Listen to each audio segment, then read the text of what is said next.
আসসালামু আলাইকুম। Welcome to my page Nehamoni, welcome to new blog.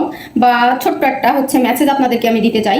যাই হোক, আমি একটা স্যাড মুডের ভিডিও বা একটা ইমোশনাল ভিডিও বা কষ্টের একটা ভিডিও যদি আমি ফেসবুকে বা টিকটকে বা ইউটিউবে আপলোড করি, তাহলে সবাই মনে করে হয়তো বা আমি ছ্যাঁকা খেয়ে বেকা হয়ে গেছি। আচ্ছা, সেটা নাই, বাট আমি মানে কন্টেন্ট খুঁজে পাই না বা কিভাবে ভিডিও বানাবো সেটা খুঁজে পাই না। তো যখন যে ভিডিওটা আমার সামনে আসে তখনই আমি সেটা আপলোড করি। বাট আলহামদুলিল্লাহ ছ্যাঁকা আমি খাই নাই, আর চাই না ছ্যাঁকা খাইতে বা ছ্যাঁকা দিতে। বাট যদি কপালে থাকে তাহলে অলরেডি কিছু করার নেই।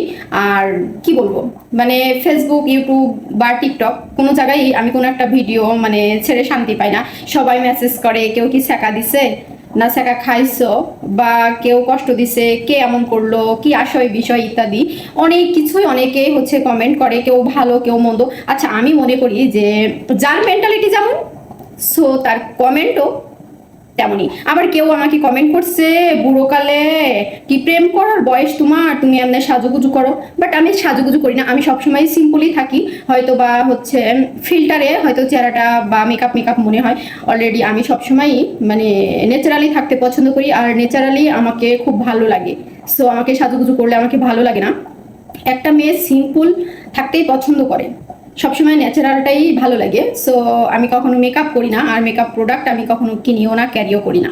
সো যদি মেকআপ থাকতো অবশ্যই আমি সবসময় ভিডিও করতাম যে আমি এই মেকআপে এই প্রোডাক্ট ব্যবহার করি, মানে ইত্যাদি ইত্যাদি। সো হ্যাঁ, মানে আমি একটু কাজল দিতে চোখে পছন্দ করি, হালকা একটু লিপস্টিক। সো এইটুকুই জাস্ট। অনেকে অনেক ধরনের কমেন্ট করে, সো আই ডোন্ট কেয়ার। যার যা ভালো লাগে সে সেটাই করবে। বা আমি কোথায় আছি, কেন আসছি, কি জন্য আসছি, সবার অনেক কৌতূহল জানার। সো একটা সময় আমি সবকিছুই ক্লিয়ার করব যে আমি কেন এসছি, কোথায় এসছি। অলরেডি অনেকেই অনেক মন্তব্য করে ফেলছে। সো কিছু করার নেই, যার যার চিন্তা ভাবনা বা যে যেমন তার চিন্তা ভাবনা তেমন। সো সবাই ভালো থাকবেন। আসসালামু আলাইকুম।